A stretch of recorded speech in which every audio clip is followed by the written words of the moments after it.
Yes, Nithyananda, everybody, welcome back. So, as we are preparing ourselves for the live darshan, we're going to be learning about the Supreme Pontiff of Hinduism, the advent of the Supreme Pontiff of Hinduism.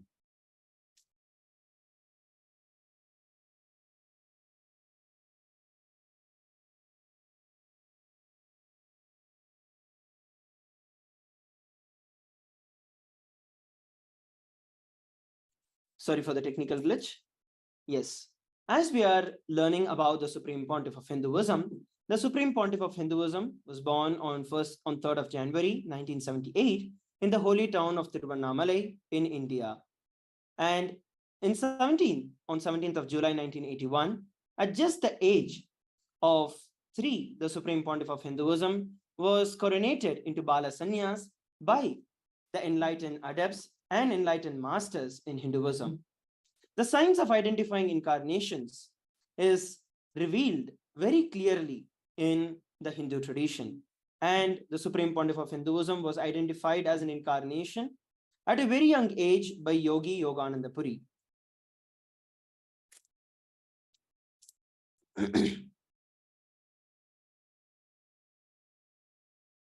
At the age of 16, the Supreme Pontiff of Hinduism was coronated to revive the Kailasa.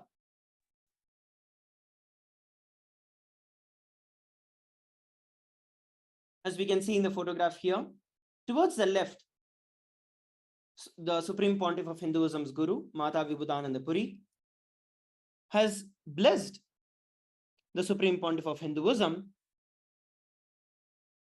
with the Kamandalu and the Danda, which is given as an initiation to the Supreme Pontiff of Hinduism.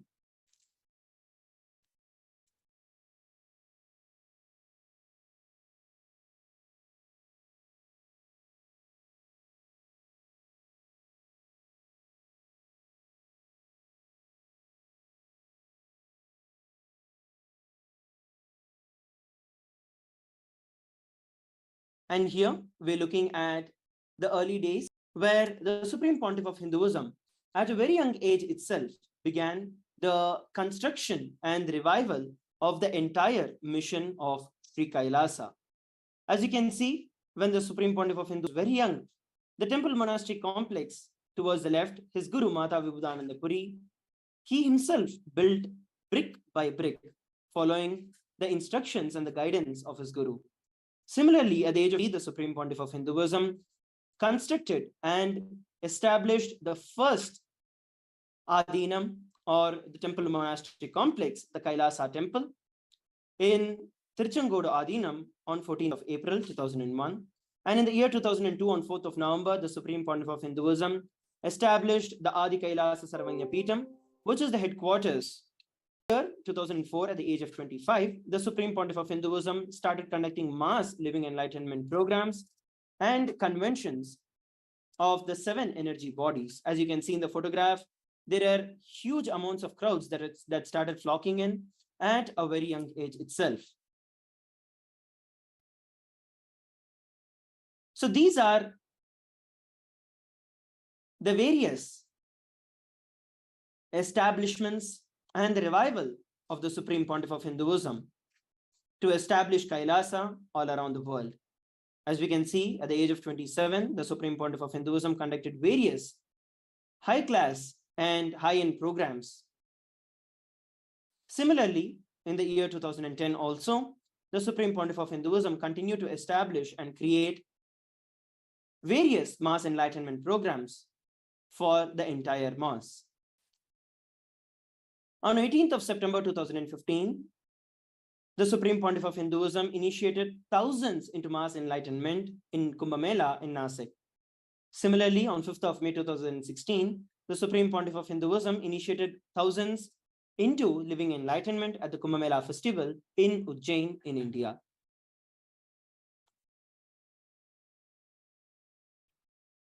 Here is a brief coronation, the various as we can look at right now.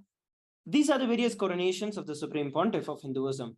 At the tender age of 10, the Supreme Pontiff of Hinduism was coronated and ordained as the 233rd Guru Mahasannidhanam of Kanchi Kailasa Sarvanya Peetham.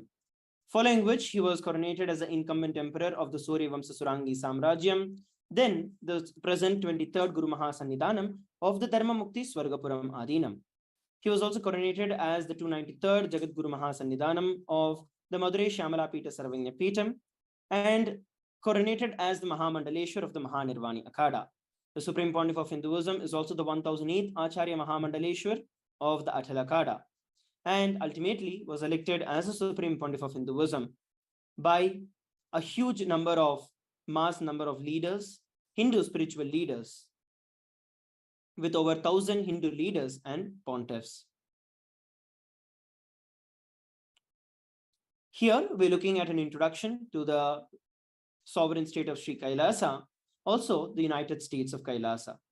Kailasa itself is a macrocosmic, ancient, enlightened Hindu civilizational nation, whose very vision is to live enlightenment and providing this science for the entire humanity. The mission of Kailasa is to revive and share the today's world practical applications of the greatest science that the authentic Hinduism has to contribute to the entire world, be it the science in the Hindu cosmic physics, Hindu alchemy, Hindu cosmology, Hindu biology, in various other topics and categories. At one point in time, there were over 56 nations that practiced all of these truths and this enlightenment science, but now has been facing an extinction due to the persecution of Hinduism over a millennium.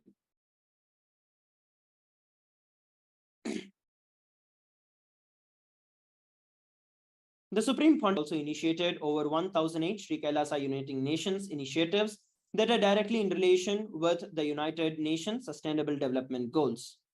So as you can see, various initiatives has been taken towards women empowerment, towards empowering the indigenous communities, protecting them, Sri Kailasa's Uniting Nations against cyber terrorism, and so on.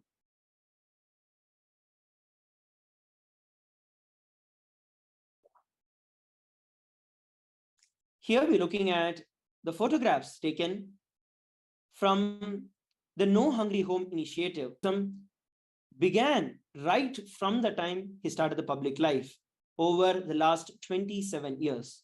We have 1 billion plus meals that have been served over the last 27 years. And the Hindu ASMT community, which is the Adi Saivite minority tradition, has served more than 3 million annadans in religious gatherings to everyone without any discrimination of caste, creed, race, religion, without any of that.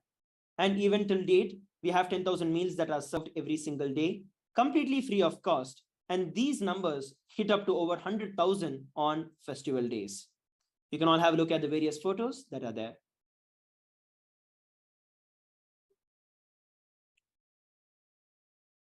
As we all know, the COVID pandemic took a huge toll on each and every one of our life and on the entire world in a global range.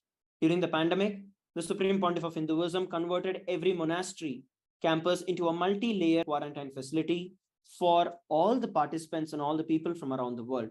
Free food, free internet access, free shelter, free clothing, everything was given free for all, regardless of any differences in age, gender, caste, creed, ethnicity, color, or socioeconomic status.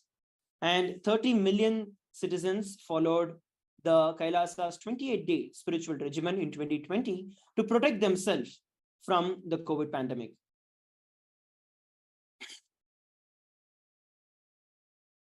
And here to the Nithyananda Hindu University. The Nithyananda Hindu University was established by the Supreme Pontiff of Hinduism, and it is the world's largest. The Gurukul, established on October of 2nd, 2006 by the Supreme Pontiff of Hinduism, is the stepping stone towards the revival of the ancient Adi Shaivite Gurukul Guru-disciple education system. It's an authentic knowledge transmission system based on the science of enlightenment. Looking at the numbers, as you can see, over 20 million students have enrolled with over 7,000 free courses and extended campuses in over 150 countries.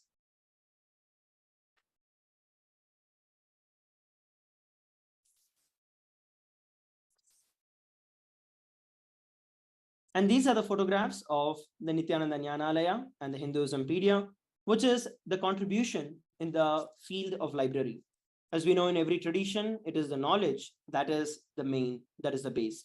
The Supreme Pontiff of Hinduism has established the Nithyananda Hindu Jnanalaya to collect and preserve the 1 million plus Hindu scriptures that are there. to ensure that all of this knowledge is preserved, protected, digitized, and shared to all for free. The Supreme Pontiff of Hinduism himself has authored over 10,000 books in 3 languages. These have also been translated into 50 languages. The Supreme Pontiff of Hinduism has also published over 10,000 articles and given over 10,000 plus free discourses, which have hit over 1 billion views. The Kailasas Hinduismpedia is a collection of more than 15 terabyte of digital books and rare manuscripts from all the 19 Sarvanyapitams, which are the ancient muds and the authentic traditions from around India and the other parts of the world. 1 million pages of Hinduism and 22,000 digital books have been there. And these are the photographs, as we can see, where the peace conclaves and confluences have been held for the global peace and religious harmony by the Supreme Pontiff of Hinduism. As we can look in the photos right now, this is just one incident where in 2009, the Supreme Pontiff of Hinduism organized for a month-long peace walk covering 1,000 kilometers and 10,000 villages in India to bring together the harmony from all walks of life and promote a feeling connection between all the people. And health camp and healthcare systems were provided to all the participants and all the villages and the city completely free of cost during this entire time. And here we're looking at the women empowerment initiatives by the Supreme Pontiff of Hinduism as part of the Sri Kailasa Uniting Nations for the Feminine Empowerment and Gender Equality. Kailasa's Yogini Sarvanyapitam established the yoga and the meditation universities to empower the very quality of the life for the women, and emphasis of solutions that have been provided by Paramashiva in our Vedagamic scriptures towards empowering women. And some of these initiatives include Kailasa's Nithyananda Lakshmi, which is a microfinancing service. We have Kailasa's Women Foundation and Women Empowerment Self-Help Centers. And this has been launched in over 108 places around the world since the year 2000. We also have Kailasa's Ankita program and the Kailasa's Ashray program.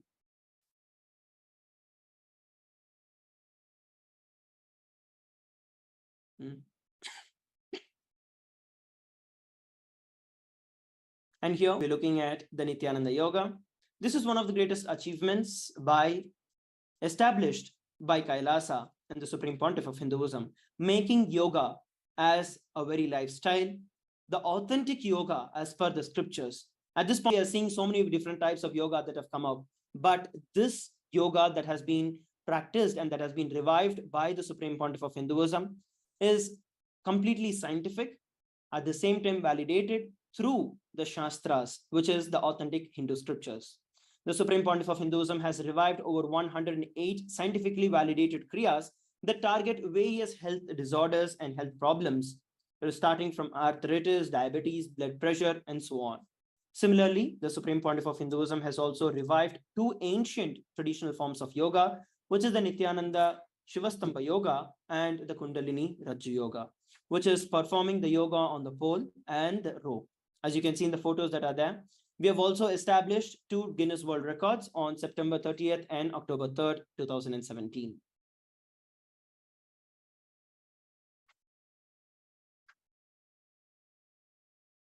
While all of this is happening, despite being continuously and heavily persecuted for over a decade, the Supreme Pontiff of Hinduism continues to be unwavered in his intention, his commitment, and action in building the only Hindu nation, which is the United States of Kailasa, to protect, to revive, and to preserve Hinduism, which is the most ancient, most peaceful, still living, and long-lasting demonstrable system that shows the max human possibility and the peaceful coexistence amongst all the people.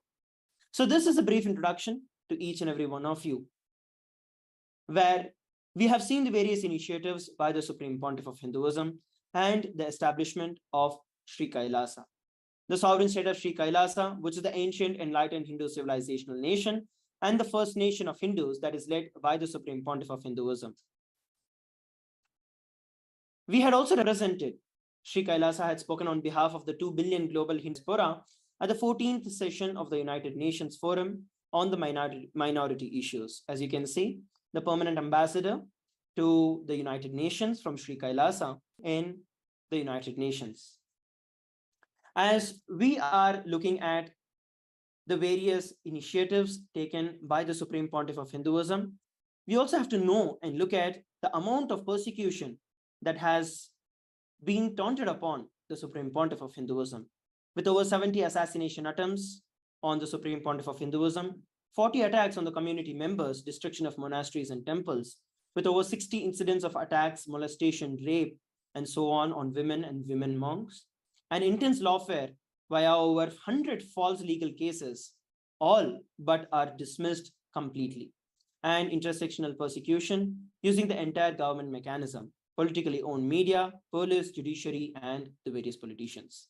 So this being a brief introduction to the Supreme Pontiff of Hinduism, the various initiatives taken by the Supreme Pontiff of Hinduism, and the persecution on the Supreme Pontiff of Hinduism.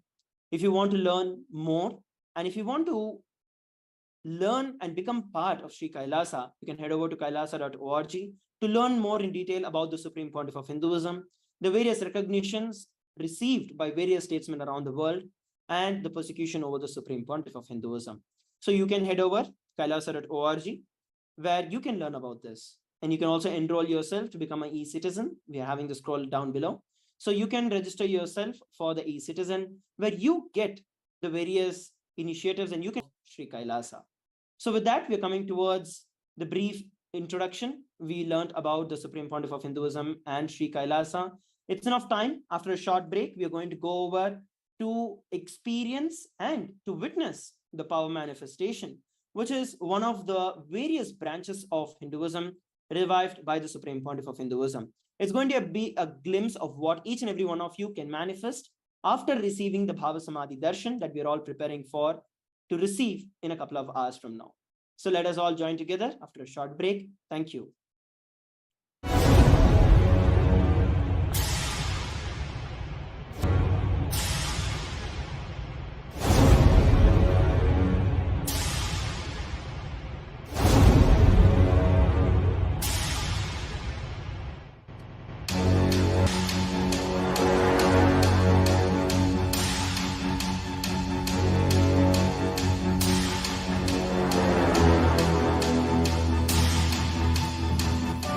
Understand, literally last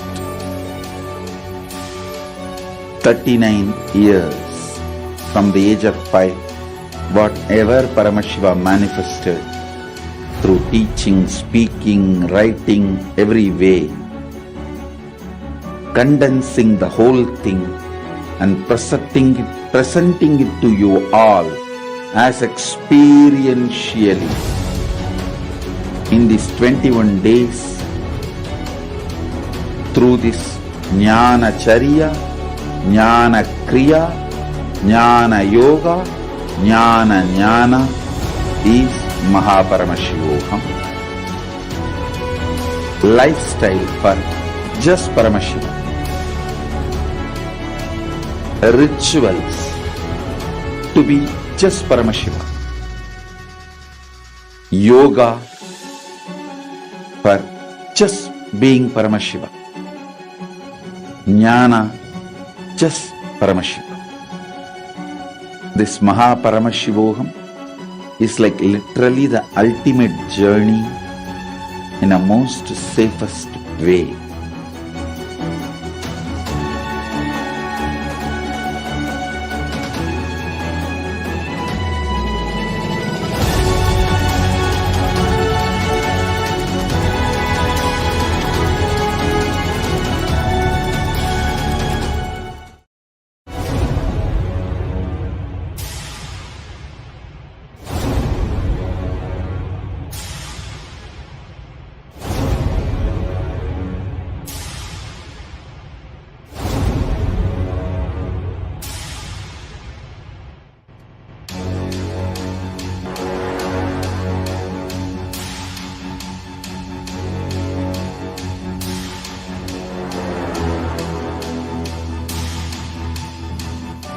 Understand, last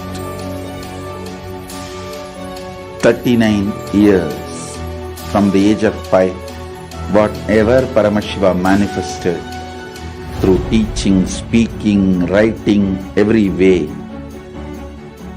condensing the whole thing and presenting it to you all as experientially In these 21 days,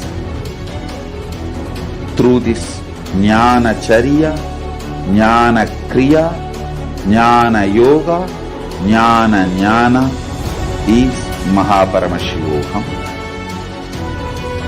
Lifestyle for just Paramashiva. Rituals to be just Paramashiva. Yoga for just being Paramashiva. Jnana just Paramashiva. This Mahaparamashivoham is like literally the ultimate in a most safest way.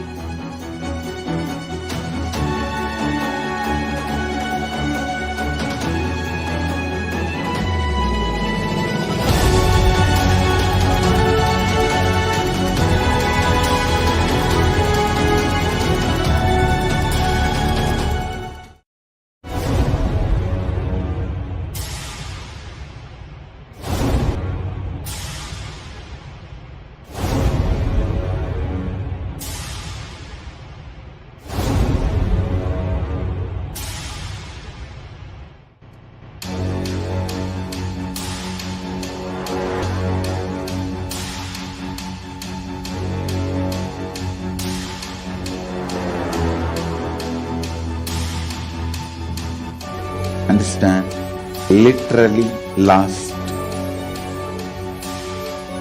39 years from the age of 5, whatever Paramashiva manifested through teaching, speaking, writing, every way,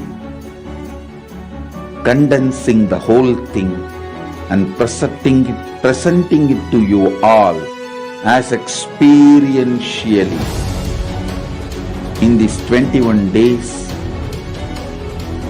through this Jnana Charya, Jnana Kriya, Jnana Yoga, Jnana Jnana is Mahaparamashivoham. Lifestyle for just Paramashiva. Rituals to be just Paramashiva. Yoga for just being Paramashiva. Jnana just Paramashiva. This Mahaparamashivoham is like literally the ultimate journey in a most safest way.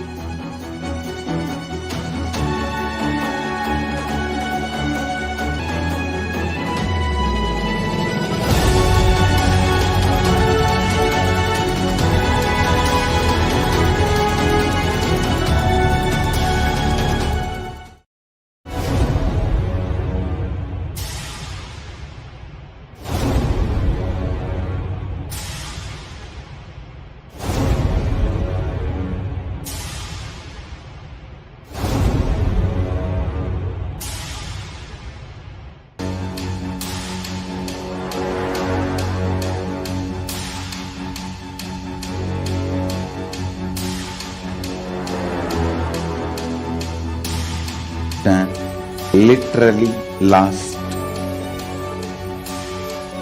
39 years, the age of 5, whatever Paramashiva manifested.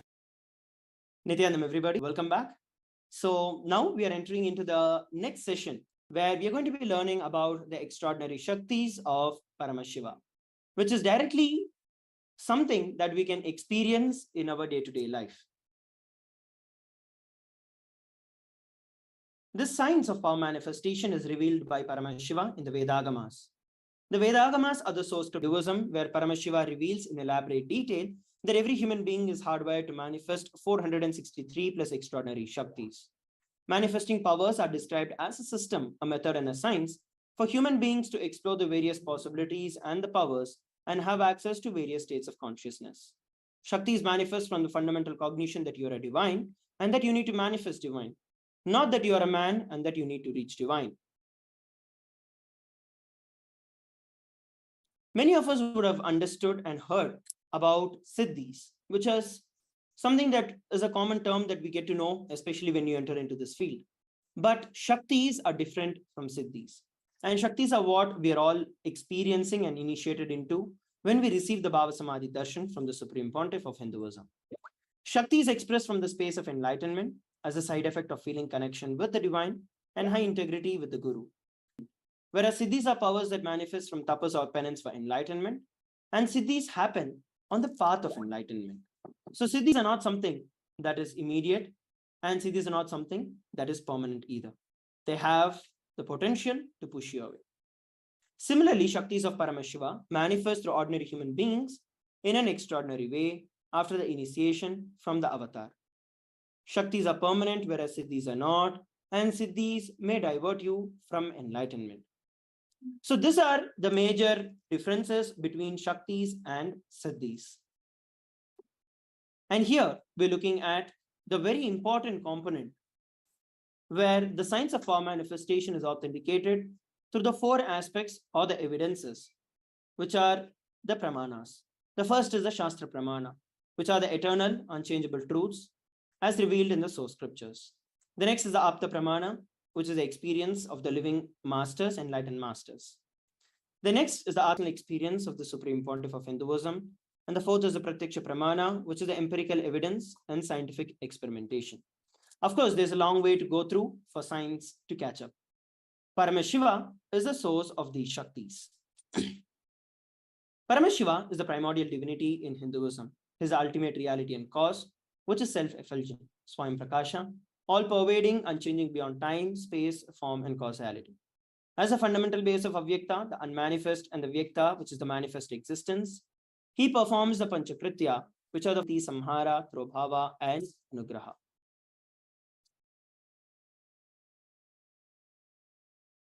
The very science of power manifestation depends on the ultimate cognitions being mapped into your consciousness.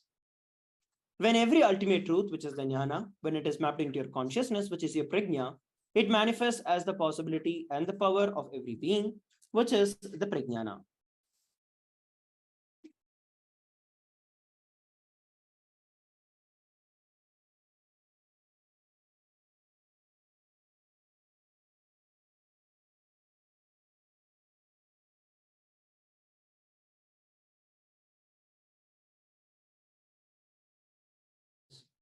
So now let us get ready to witness a very unique and extraordinary, to witness this extraordinary science of power manifestation.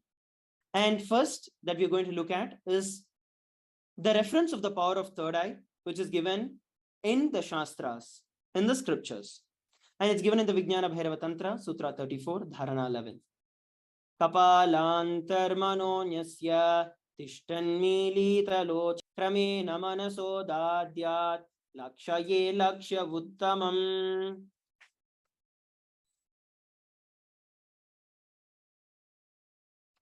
By fixing the mind on the inner space within the crown center and sitting stably without any movement, having the eyes closed, in succession, by that stability of the mind and the inner space, one directly sees the ultimate goal, which is the lakshyam, and by having the vision beyond the sight that reveals any place, object, or space, attaining the space of oneness with the source, Paramashiva. So this is the Shastra Pramana. Next, we're looking at the Apta Pramana. The Apta Pramana is where the ancient rishis or the great beings have experienced and manifested this very power manifestation. So the science of third eye is actually revealed by Paramashiva and has been experienced and expressed in various Puranas. One such incident is from the Bhagavad Gita, where Bhagavan Krishna says to Arjuna, Natu mam shakshyase drishtu manenaiva swachakshusha divyam dadami te chakshuhu pashyame yoga maheshwaram. You cannot see my cosmic form with these physical eyes of yours. Therefore, I grant you the divine third eye vision. Behold my cosmic opulence. In the Hindu Purana Bhagavad Gita, Bhagavan Krishna initiates Arjuna into the power of third eye to behold Krishna's Vishwarupa Darshan. The 11th chapter of Bhagavad Gita contains a description of Bhagavan Krishna's cosmic form, and it is completely narrated by Arjuna as he sees Bhagavan Shri Krishna through his third eye.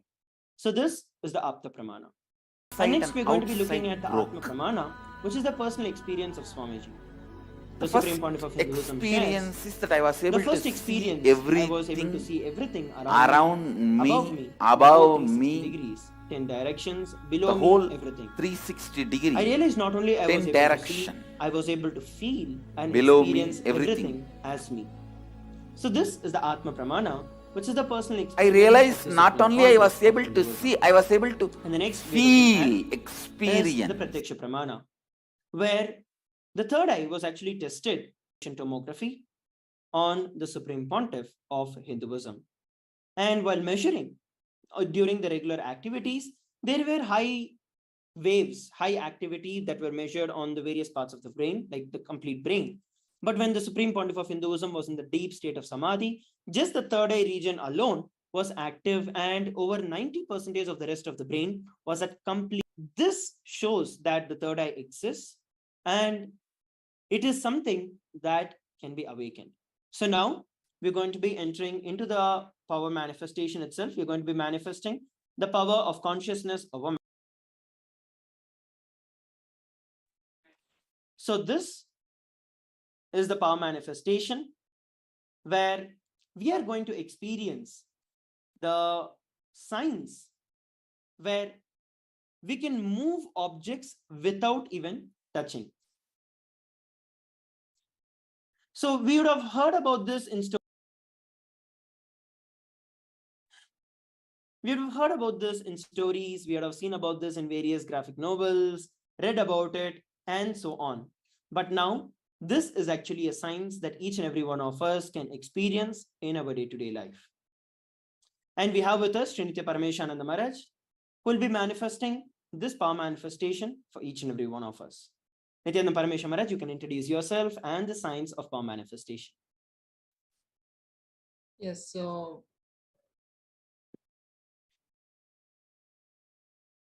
Nithyananda, to all the viewers watching us live on our social media platforms, now we'll be seeing the signs of power management. The first power that will be managed is the power of remote vision.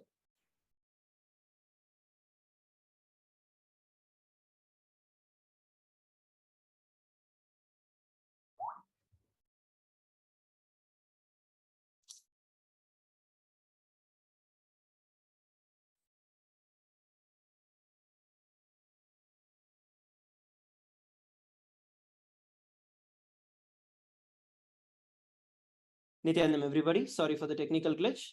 Yes, so as we are preparing ourselves to enter into the power manifestation, let us look at the beautiful introduction. So yes, Paramesha Maharaj, as you were sharing, we're going to be manifesting the various powers of third eye. And we're going to be starting with one of the expressions of the remote vision. So basically the science of remote vision is also something where you are able to see further off distances and see far off places being seated wherever you are. And one of the other powers through the third eye is also the science where you can actually move matter just through your consciousness. So that is something that we are going to be experiencing and manifesting as well. So as we prepare ourselves for this power manifestation, I request all the participants, we are all going to witness this science of power manifestation of consciousness over matter right now. And there are various other powers that have been revealed by the Supreme Pontiff of Hinduism. And these powers, such as the consciousness over matter, and then you have the remote vision, you have the body scanning, you have the Ashtamaha-siddhis and Shaktis. There are various powers that get awakened through the third eye. So let us now look at the Shastra Pramana to manifest this science of consciousness over matter. The Shastra Pramana is revealed by Paramashiva in the Vijnana Bhairava Tantra Dharana 95, Sutra 120. Paramashiva reveals, Kvachit vastuni vinyasya shanair nivartayet tajnanam chitta sahitam devi shunyalayo bhavet. Having fixed one's eyes on a particular object, one should slowly withdraw the sight from that object, as well as slowly eliminate the knowledge of that object along with the thoughts and the impressions of it. Then, O Devi, one abides in the Shunya, the state where there is nothing other than this exists, the state of all inclusiveness or infinity. So, this is the Shastra Pramana, which is the direct scriptural reference where Paramashiva himself reveals about this science of the power manifestation of consciousness over matter. So let us now enter into the science of power manifestation. Yes, Paramesh Amaraj, you can share with every one of us as to how you're going to be manifesting this science of consciousness over matter. So now we'll be seeing the live demonstration of the power of consciousness over matter. In consciousness over matter, it's not just about moving an object or trying to change the position of an object, but it is really changing that space which you're holding. When we live our normal lives, we have still not come to the point where we are consciously and continuously being in the state of oneness with Paramashiva. So now, when we start manifesting these powers like consciousness or matter or any of the other powers of third eye, then we start bringing our state